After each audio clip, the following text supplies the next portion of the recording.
Okay, so we're a couple of days late. Yeah, Monday, I wound up not doing one because I was just like really tired and I wound up sleeping most of Monday. Like, I went to visit my mom for a little bit, and I came home and I took a nap and I wound up just sleeping like a lot. So, and then Tuesday, I still wound up sleeping a lot. I guess I was just really tired, and I just was not really in the mood to do anything. And yesterday, I was like, man, all right. So I missed the show on Monday, and I missed the show on Tuesday. So I really better do one today on Wednesday. And you remember I was talking about hopefully I'd be able to get that Battle Armor He-Man. Well, somebody bought that, so I wasn't able to get it. And it's just as well because I want to be in kind of broke this week anyway. So like I wouldn't have been able to afford it. Uh, I would have had to spend my money on more mundane things like bills and food and things like that. So rent, that sort of thing. Uh, so I figured, well, what the hell? I got these vintage Batman the Animated Series toys I want to open up. So I guess I'll go ahead and do those. But I could not find this figure. I couldn't find what happened to it. And it was really frustrated. So I was like, screw it. Screw it. Universe doesn't want me to do any action figure openings today. Fine. And then right before I was about to leave for work, when I'm looking for something else, I stumble across this guy who'd fallen behind my television somehow. I don't know. But what was I saying the other day when I was talking about the Plastic Man head, which, by the way, I found that also, is that zero effect quote I like so much. When you're looking for one specific thing, you're not likely to find it because out of all the things in the world, you're looking for that one specific thing. Your odds are not very good. But if you're just looking for anything, you're bound to find something. So yeah, this is a vintage Batman the Animated Series. Technically, it's The Adventures of Batman and Robin, but it's still Batman the Animated Series.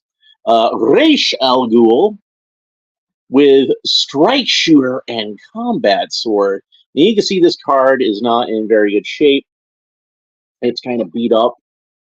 There's a sticker on it that says $10, and that's about what I was able to get it for because, like, I guess it was somebody selling it in a store, but they also had it on their eBay site, and they had it for like $10 in shipping. And you know how sometimes when you're poking around on eBay and you watch something or even just look at something, somebody will send you an offer on it. And so, like, they sent me an offer on this thing. It was like $10 ship, and I figured, what the hell? I need a Ra's al Ghul figure. I'll go ahead and pick them up. And yeah, so that's how I got this one. And he's really cheap, and I figured, well, I'm going to go ahead and open them. The main reason that I wanted to get one that was on the card was so I could open it up on the show. That's the main reason. But I was very adamant about the accessories. I really wanted to have the sword.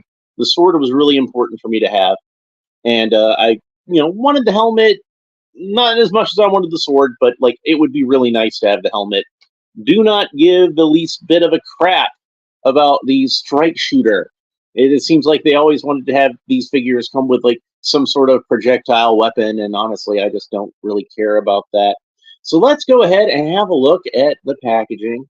So we have this illustration of Ra's al Ghul, and we can see he's wearing some armor, and he's got the helmet on, and they basically tried to make this guy as toyetic as possible. Now, the kind of the traditional default look for Ra's al Ghul at this time would have been a green business suit with a cloak over it, red tie. The cloak itself was like a darker shade of green and had like a gold trim around the edge. That's typically what Ra's al Ghul was thought of at that time.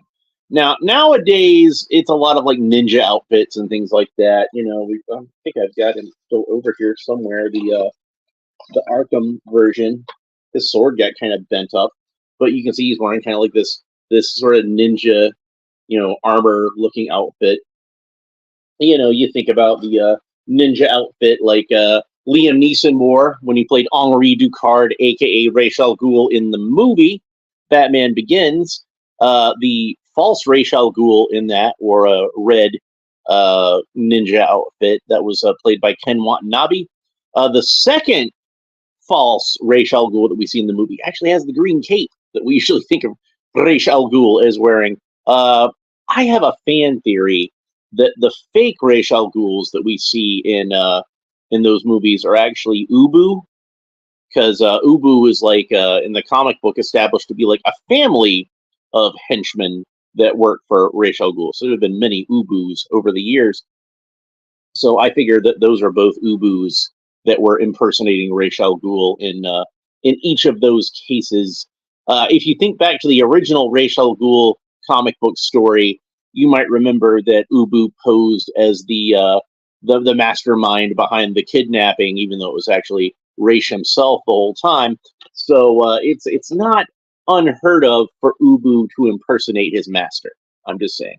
So, but it's a nice piece of artwork, even though it doesn't really look like the traditional Ra's al Ghul. He is wearing the same mask. The helmet is the same mask that he wore in the animated series episode when he was hiding his identity.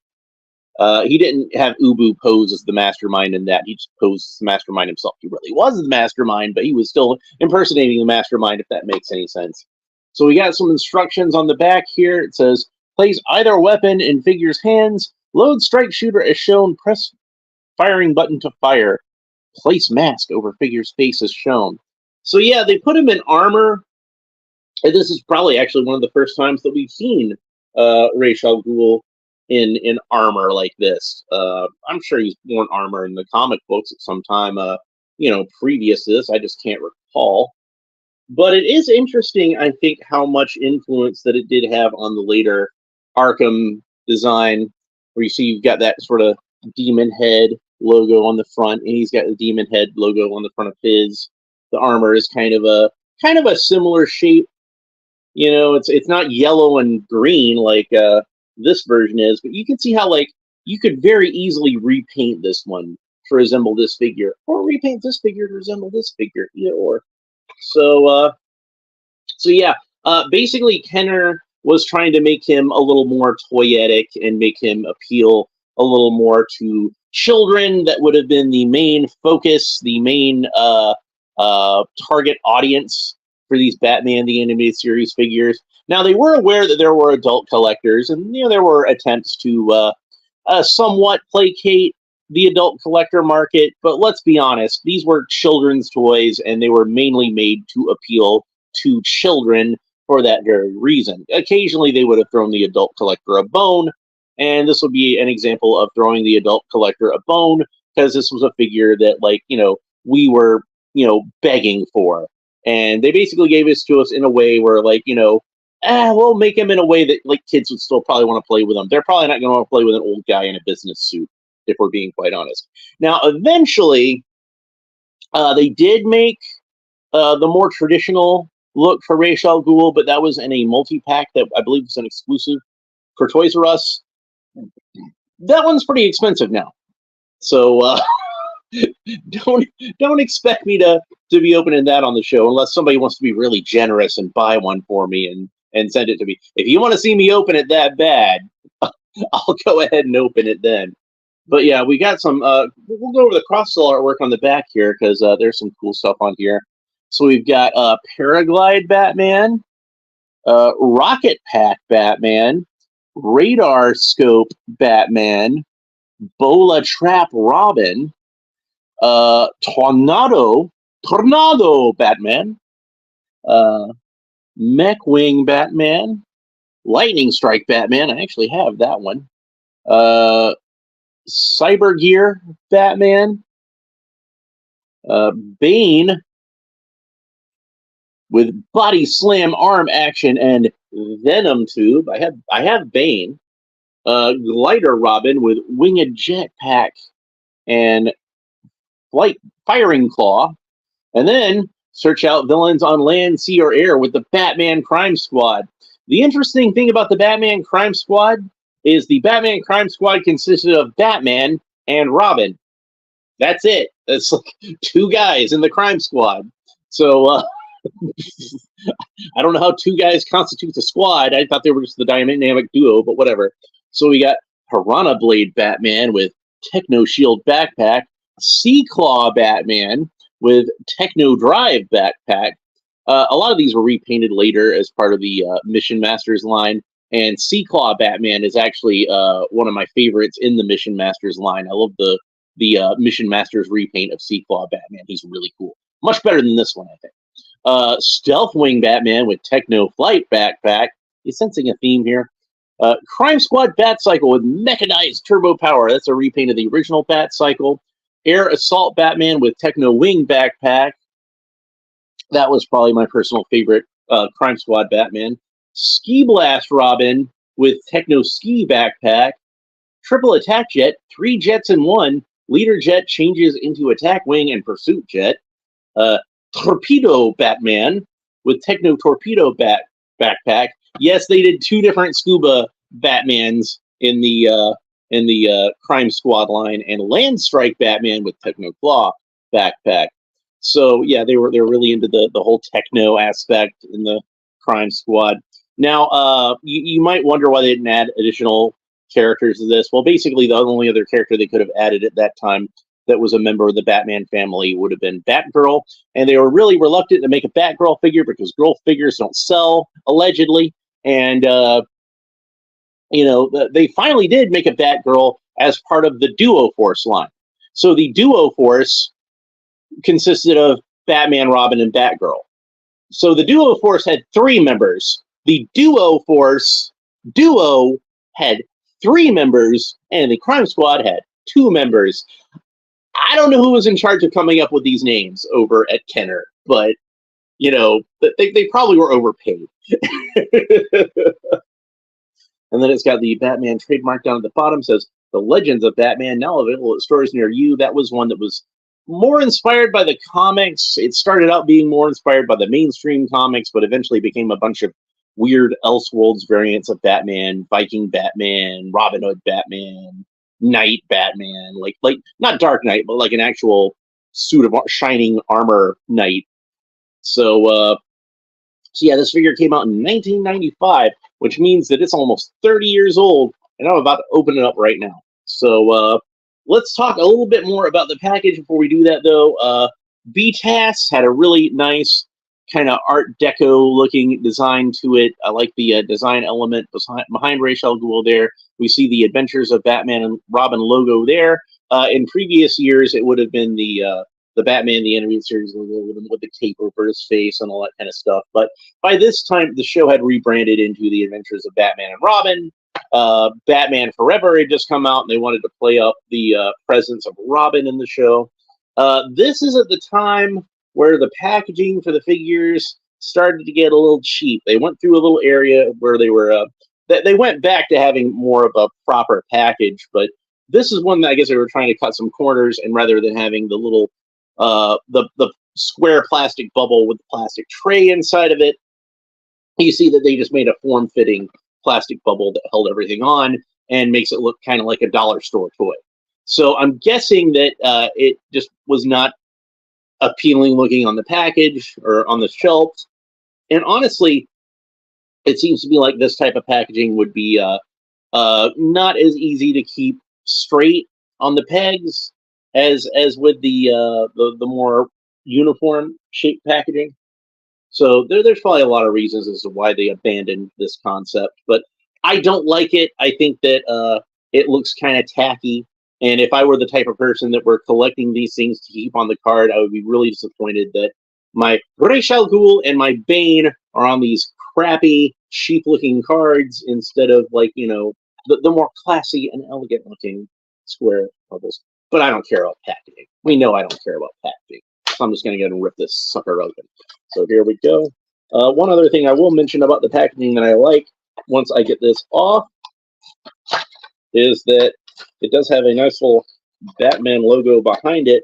Now, if I recall, and I haven't opened a Batman the Animated Series figure in decades, probably since the 90s. As I recall, the first animated one had kind of a Gotham City skyline down at the bottom, and that was really cool and classy looking.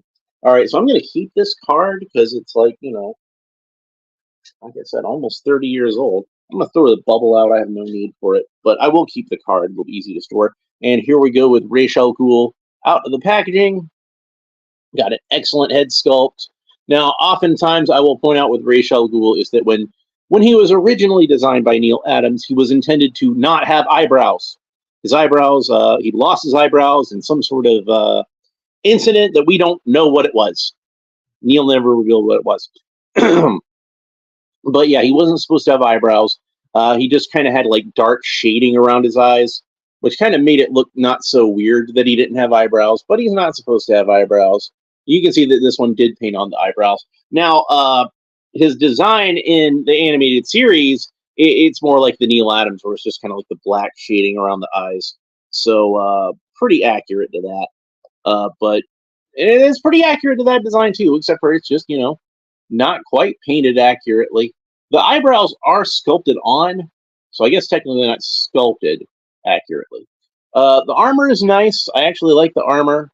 Got a lot of good detail to it. It does not look like something he would wear on the cartoon because there's a lot of detail to it. It might have been better if they had have tried to make it a little more of like an animated type of armor. But as you can see, if you look back at those old Crime Squad figures, those all had like lots of clunky armor with a lot of detail to it. I don't know if you can really pick it up on these tiny little pictures over the phone, but trust me, there's a lot of like little fussy details on those outfits. So yeah, I guess he did fit in with the aesthetic of the line at that time. No cape. That's probably the biggest disappointment of this figure. I did not mind at the time that Raish was wearing armor. I was fine with that, but I was disappointed that he didn't have a cape. So I'm gonna have to make him a cape at some point. Now, at the time, I remember Toy Biz had their Fantastic Four figures out, and I figured out that the Doctor Doom cape fit over his shoulders just perfectly. So I remember getting an extra Doctor Doom so that he could have that cape. So yeah, there's that. All right, so let's go ahead and talk about the articulation, and it's a basic 90s action figure, so the articulation ain't going to be much to write home about, but he can turn his head from side to side. He cannot turn his head all the way around because the armor has this high sort of armor, like collar on it, like a knight. So, and then his goatee will kind of bump into it on either side. Even with the goatee not on there, though, I think that the collar would inhibit him turning his head too much. The arms rotate all the way around the shoulder. Just a single cut joint where it moves all the way around at the shoulder. And likewise, the legs, just single cut joint, no knee joint, no anything. He can move his leg back about that far, move it forward about that far. So he can do the splits no problem. Dang, Raish is limber, isn't he? All right, so that's it for that.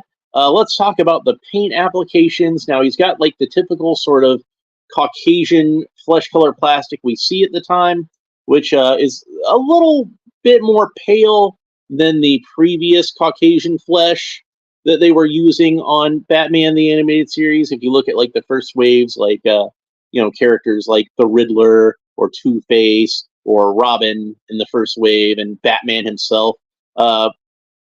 Actually, since I've got him here with me, you can see it's a little bit, even on the camera, you can make out that Batman is a little bit more tan than Ra's al Ghul, which is unfortunate because Ra's is a character that you would think of as having a bit of a tan. A lot of people think that Ra's al Ghul is Arab, since he does have an Arabic name, but what you got to remember is Ra's al Ghul is not his real name. It's a name that he chose. So it was not the name that he was born with, I should say. It's not his dead name. So yeah, just because he has an Arabic name doesn't necessarily mean that he is Arab himself. And in fact, going back to, again, what Neil Adams had talked about with the character, is he's supposed to be of a race that doesn't exist anymore. And that's why he has yellow eyes in Neil Adams' design. We can't really tell that here. He's just got plain black pupils, but that's to be expected with the way that action figures are usually painted.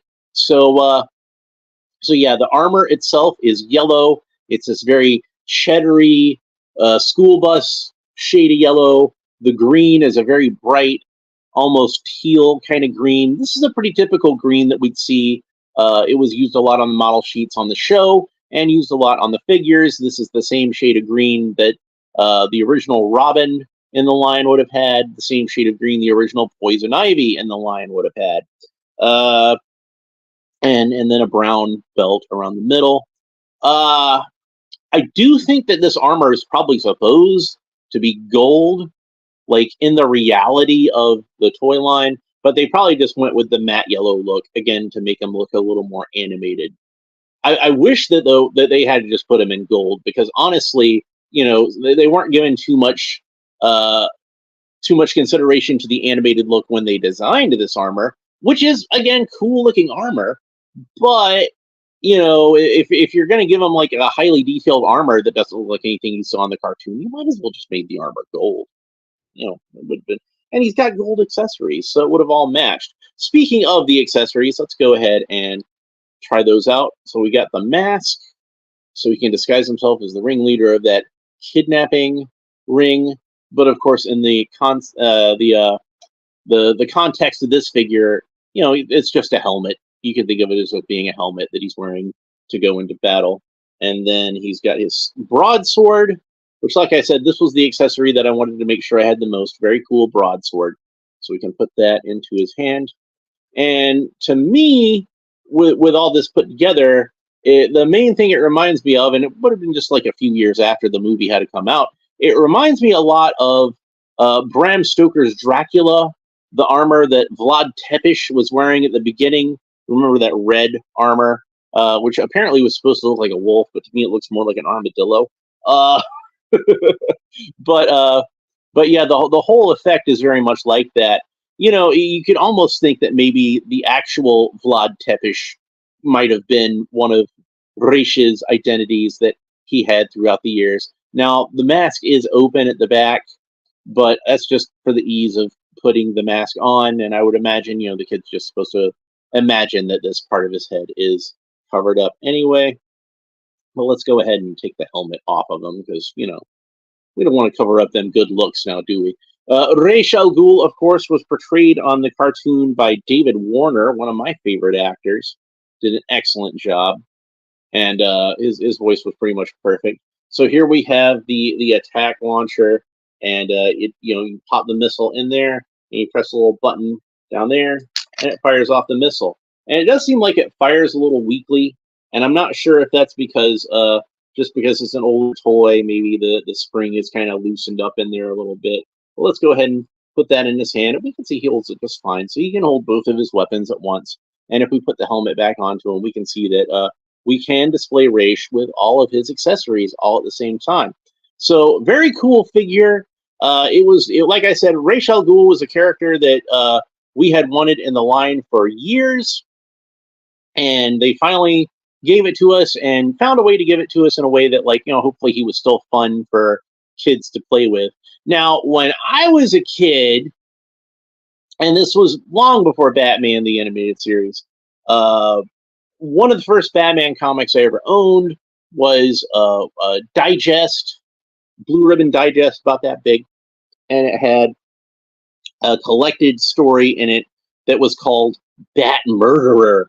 And Ra's al Ghul was the main villain in that story, and he winds up framing Batman for the murder of Talia, and then later on the murder of himself. He fakes his own death and frames Batman for the murder. So, and of course, it's all a plot basically to try to get Batman to join him and be his heir because he's always obsessed with that. Having Batman take over his organization. And I always thought Ra's al Ghul was like a super cool villain. So I would have loved to have a figure of Ra's al Ghul as a kid, even if he was just wearing a green business suit with a cape over it. I would have, if they made a superpowers Ra's al Ghul figure, I would have ate that up. So I kind of wonder if maybe I kind of doubt it, but maybe part of the motivation for giving him a little more detailed armor is so you could use him with more comic book style figures and he would fit in just fine. And in fact, if I hold him next to a superpowers figure, got Nightwing handy here, you can see he fits in pretty fine with a comic book style figure. So that's cool. I still need to make him a cape though. He's got to have a cape.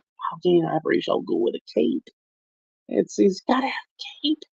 So anyway, but I'm pretty happy with this one.